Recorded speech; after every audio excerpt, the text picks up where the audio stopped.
I'm John Campbell, and I'm here with Shai. I have three questions. Firstly, I'll ask what was going through your mind walking out when we lost two early wickets.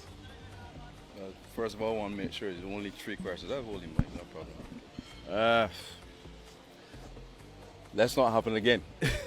To be fair, I just wanted to ensure that we stop the bleeding. It's something that we've allowed to happen for a few times in the last couple of series. So it's just about trying to see how best I can, stop that bleeding, get a foundation going, build a partnership. And obviously battling you is always a pleasure. So that made life a lot easier in that situation. After we came out after lunch, what was your thoughts on how we were going to approach that final session without losing any further wicket?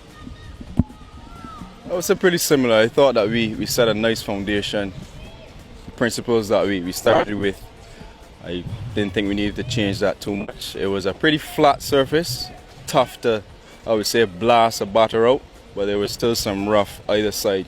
So it could have been a lot more challenging if we allowed another batter to come in. We saw in that situation there where we lost a few wickets, bang, bang.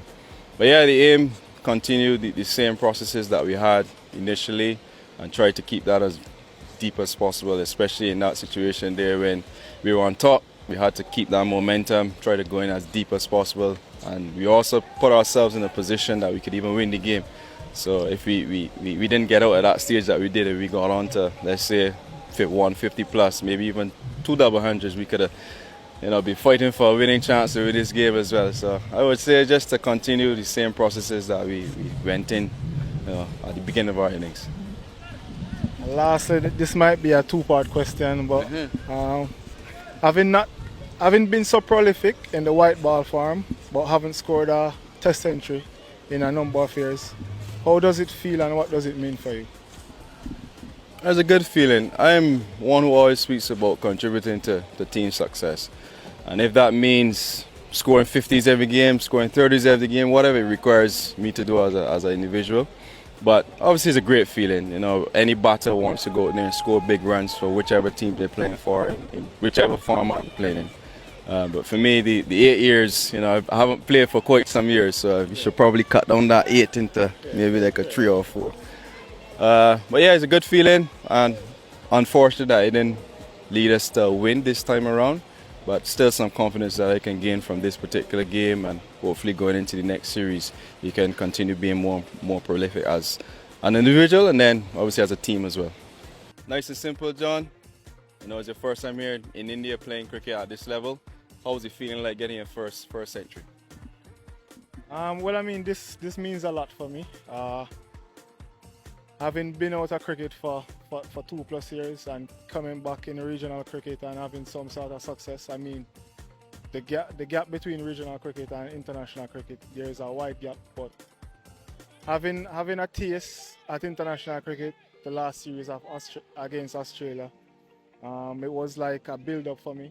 I know what areas I needed to go back and work on, and I think working on those areas at home definitely aid this century here. It's an amazing feeling, man.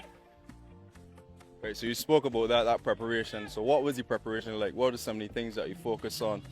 Especially coming to these conditions, I would expect you to do a little bit more, in-depth research about how the countries will play. But what was your preparation like coming into this series? Despite of the surfaces we were expecting, I know that they have very, very high quality fast bowling. So I did a lot of batting against fast bowling. I did a lot of machine work. I had one particular problem in the Australia series where my right leg was coming across a little bit further than I would have liked. So that was one of my main focus, and of course I tried to bat a lot of spin as well. I'm a guy who's comfortable sweeping, so this inning right here wasn't any surprise to me. That was what was required of me in that time, and I think I executed pretty decently. And one thing that I can tell the viewers is that one of the Indian players, when I was walking off the field at lunch, he was saying that John is a very good player spin. So clearly that that preparation that you went in with, and obviously those sweeps that you played made it a lot easier for him to bat. Now, last question. Remember, I think it was back in 2019. We both were at the crease when you scored your maiden international century, and then it was at the crease with you again when you scored your maiden test century. What was that feeling like? I mean, I didn't realize it until in the evening last night when somebody sent me the post, because I mean, a lot of emotions was going through at that point. But back then it was a great feeling. As I mentioned yesterday in an interview, you're so cool and so calm at the crease. So it was a very good feeling, and it was a pleasure batting with you. You played some really nice shots. You know, I'm always in awe whenever you bat. So it was an amazing feeling, man. And clearly we have some sort of chemistry. I mean, we've been playing together for a while now. We spent some time in the HPC as well together. So the chemistry has been going since then, and I am just happy that we could have been out there and put on a good performance, a partnership that almost gave us a winning chance. So I mean, it's always a pleasure batting with you, and I'm just happy that we could have done what we did. Thank you. Thank you. Well done, huh?